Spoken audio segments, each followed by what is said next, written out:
Hello, my name's Celia Gaze and I'm the founder of the Wellbeing Farm. I want to use World Mental Health Day to tell my story of how I overcame and recovered from burnout, work-related stress, to go on to develop and use this experience to develop a business, a highly successful business and a wedding and events venue. And if any of you are facing similar circumstances in your life, you could hopefully get a little bit of inspiration from my story. 12 years ago, I was working in the NHS in a large, important role as a turnaround director, tasked with turning around and improving efficiencies in the NHS. It was a role that was challenging, led to many early mornings and late night working and long hours. And one which, I had returned from maternity leave to do, was incredibly difficult for me. And for the first time in my life, I started to experience stress, but at the time I didn't know it was stress. But when I went and I was constantly driving to work with chest pains, I was constantly crying, I wasn't sleeping, my head was in this constant state of fogginess, and I was always overwhelmed, crying, sleepless. I realised that something was wrong. But it was only that a colleague said to me and suggested to me for me to go to a doctor. Did I ever do anything about it? The reason I didn't want to go to a doctor 12 years ago was that I was embarrassed. I was embarrassed that it would going to a doctor to admit I was stressed look bad on my medical record, in that in future, if I wanted to get another job, would it reflect, and people would look at my medical record and think that, oh, I'm not recruiting her because she had stress. And how wrong was I? Because the thing is that from the moment I sought help and talked to people was the moment that things started to change. I did go to the doctor and I wasn't quite sure at the time what was wrong, and he did diagnose me with having a breakdown, and he said that if I didn't take some time off, I was going to be very, very ill. This was nothing about my ability to do my job, because I'd done very, very demanding, busy jobs. I'd won a judicial review against an MP in the High Court of London. I'd been big, challenging projects. This was about me just not having the things in place to help me manage stress, but I didn't realise it at the time.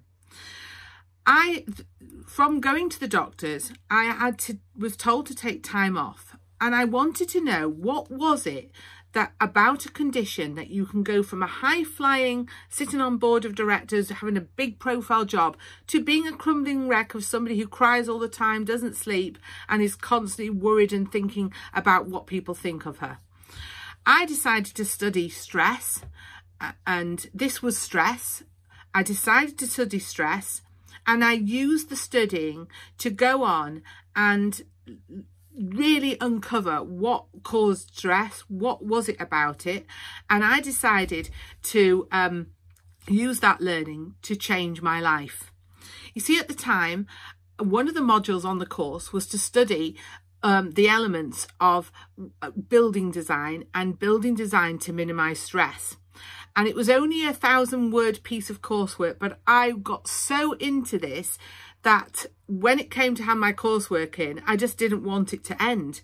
And at the time, 12 years ago, wellbeing wasn't even really being discussed. The NHS had come out with 5 ways to wellbeing, and I decided to use that model to basically design a business from. And the business I was going to create was the Wellbeing Farm, and it was all about how a place could help people who were stressed and depressed.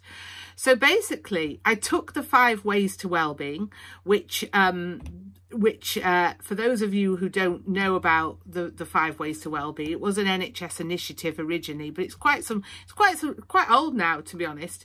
And basically it covers 5 elements that if you do these 5 elements, it actually helps your wellbeing. And those 5 elements are connect, so connect with the right people and connect with like-minded people. Be active, so exercise and get out in the nature and the countryside. Take notice, see what's going on with you, minimize the things that cause you stress, and keep learning, constantly keep developing, keep learning about new things, and devote time to others, you know, donate to charities, just offer your services, honestly. So the point was, I took those 5 elements and used them to develop the concept of something called a wellbeing farm, which I sort of described, and that's where I came up with the name, the Wellbeing Farm, purely from that model. And so I used the Connect model because I'd always loved doing courses. So I wanted to create a venue for courses, meeting rooms, corporate events, doing things, you know, that in a lovely, non-stuffy, non-corporate environment. I wanted to be active, was looking at physical activity, and at the time I was like, how on earth am I going to incorporate this into it? I had lots of stables. I researched the animals that could go in a stable, and I came out through the research with the concept of llama trekking, and llamas ticked every box that they were kind of they didn't take a lot of work, they could live in a stable, and they could survive the winters. So I decided that the llamas would tick the be active box.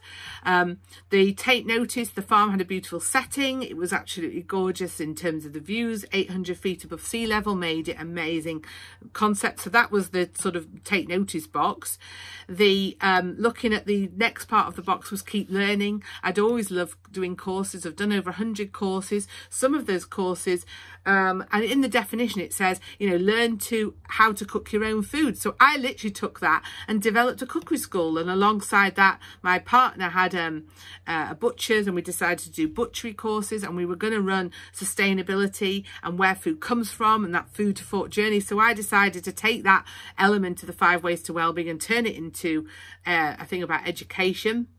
And then the final thing was, the last one is about give, and I decided that I wanted through that one to offer a business that was based on sustainability, that was well-being, and it would help others and let people come and experience the almost the atmosphere of the farm and everything. So that was where I came from, and the point of this today is to say, look, whatever you're facing in your life, there is way around it. I mean, it's a terrible time at the moment. Everybody's well-being is affected. You know, we're seeing awful cases of how people are really, really suffering. But I've used this time while it's been quiet. I mean, you know, I'm not without suffering. My business has suffered in this. We've had to stop doing something that we love, which is weddings. The team don't like it. But we've used the time to really reevaluate what we're doing. I use the time to personally focus on my well-being, to go back to what well-being really is, and really unpick what well-being is about and how you actually improve your well-being. And I developed a concept called 100 Days of Well-being. 100 Days to Wellbeing rather, which I'm restarting today, and that was all about kind of looking at everything that you can do to improve your wellbeing and going back and really implementing it for 100 days. And last time I completely transformed my mindset, and it got me into a fantastic collaboration with a load of wellbeing providers, and we're now tasked under the banner of Wellbeing Lancashire to make wellbeing the highest priority in Lancashire. And it's such an exciting concept. And it's taken me back to the grassroots of why I developed the Wellbeing Farm. And weddings and everything are continuing, well, for next year anyway. And we've created a new I've created a new centre, the Northwest Centre for Business and Team Wellbeing, based again on the wellbeing model. But you know, if you are facing stress, if you are facing depression, you know, talk to people, seek help. And sometimes that period in your life can be a massive catalyst for changing your life for the better, and hopefully take inspiration of what I did, because I used that stress. And if I hadn't got stress, my life would not be the same as it is now. And so that stress was one of the most positive periods in my life. And hopefully with some help and talking to others and support, you can make it one of the periods that happen for you too, and one of the things that makes you change your life.